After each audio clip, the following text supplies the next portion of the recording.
ఇవాళ కల్వకుంట్ల ఫ్యామిలీకి bad day start అయ్యింది. మరి న్యాయం చేయరని నిన్న మొన్న ఏదో సింగరేణి కాడు కూడా పోయినట్టు నేను అదే చెప్తున్నా. అసలు బాగానే కొట్లాడుతుందిగా సమస్యల మీద. ఇప్పుడు సమస్య 10 ఏళ్ళు కుంభాకరుడు 6 నెలలు తిన్న 6 నెలలు బంతాడుగా. వాళ్ళు అయ్యి అధికారం ఉన్నప్పుడు ఈమెకి ఏం గుర్తురాలా? ఎమ్మెల్సీ ఉన్నా గుర్తురాలా?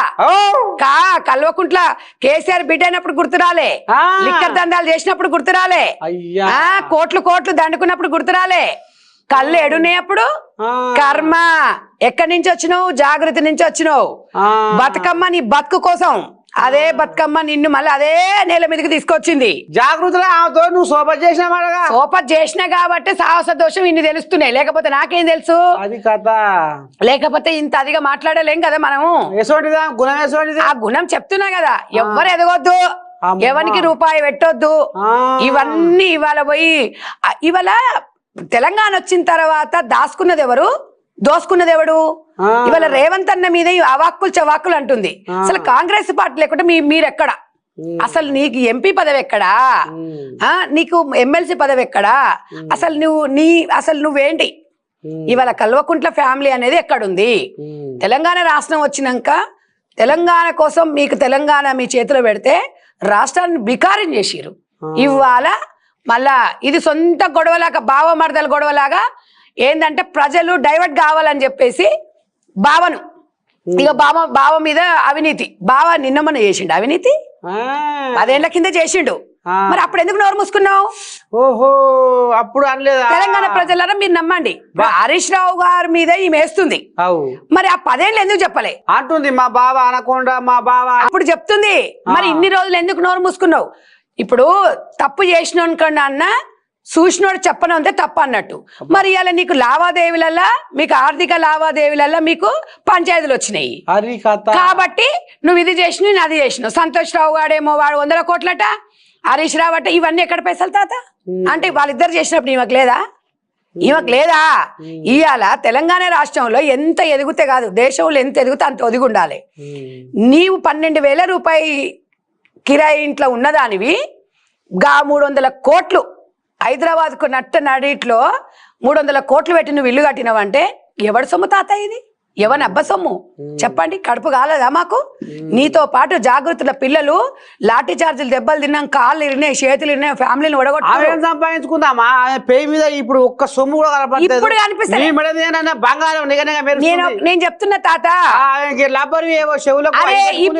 నీకు అర్థం కాలే. ఇప్పుడు సొమ్ములు ఉండవు తాత. ఇప్పుడు మళ్ళీ నీకు పదవి కావాలిగా. పదవి కావాలంటే నేను ఇందాక గని సామెతలు చెప్పినాక మళ్ళీ అడుగుతావు. ఇప్పుడు అట్లుంటే ఎవరు చూడకపాయే. ఇట్లా జనాలకు పోతే ఇప్పుడు మన సంక్రాంతికి వేషగాళ్ళు వస్తారుగా, గంగిరెద్దులోళ్ళు. ఇప్పుడు గంగిరెద్దులోళ్ళు వాళ్ళు వేషాలు దేనికోసం వేస్తారు? కనీసం పాపం వాళ్ళ పొట్టకుట్టి కోసం వేస్తారు, ఈమె పదవుల కోసం. తెలంగాణ రాష్ట్రంలో మీడియా అనేది, పబ్లిసిటీ అనేది అన్నం లాంటిది. కవితకు నీకు తెలుసు ఆ విషయం? అన్నం తినదు, పబ్లిసిటీ ఉంటే చాలు మస్తు కడుపు నింతది హ్యాపీగా. ఇవాళ నిన్న ఒక దగ్గర ఏదో సింగరేణి దాంట్లో దేంట్లో ఉద్యోగాలు రాలేదని చెప్పేసి ఒక్కతే కూర్చుందాడ. అమ్మ నువ్వు సింగరేణి గౌరవ అధ్యక్షురాలు ఉన్నావు, ఎంతమంది పిల్లల దగ్గర డబ్బులు తీసుకున్న ఉద్యోగాలు పెట్టిస్తాని? ఎంతమంది? అది ఆల్రెడీ కేసు. ఒక్కొక్కరి దగ్గర ఎన్ని లక్షలు తీసుకుంది ఉద్యోగాలు, వారసత్వ ఉద్యోగాలు పెట్టిస్తాని. మరి నువ్వు ఇయ్యాలా? మరి అందుకనే ఇట్లాంటి నాకు సామెతలు వస్తాయి.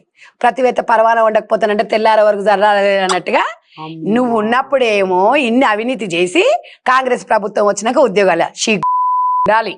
తెలంగాణ వచ్చినాక పిల్లలకు ఉద్యోగాలే ముఖ్యమంటివి, మన నీళ్ళు ముఖ్యమనే మీ అయ్యా నియామకాలు అన్నాడు. నేనైతే ఒక్కటి చెప్తున్నా తాత, బతికుండంగానే తండ్రికి పిండం పెడుతుంది. అమ్మా ఎంత బాధ అంటే ఇవాళ కేసీఆర్ అంటే ఒక చరిత్ర. ఇవాళ కేసీఆర్ పేరు ఏ నిలబెట్టిరు? అట్ట కాదు, మానసిక వేదన ఎట్లుంటది తాత అంటే, ఓ పూట అన్నం లేకుండా నీకు నష్టం లేదు, కానీ మనిషికి అంటే కోట్లు సంపాదించి ఇక్కడ కొడుకు, ఇక్కడ బిడ్డ, ఎవడు సొమ్మురా ఇది? ఎవడు పాడైందిరా తెలంగాణ?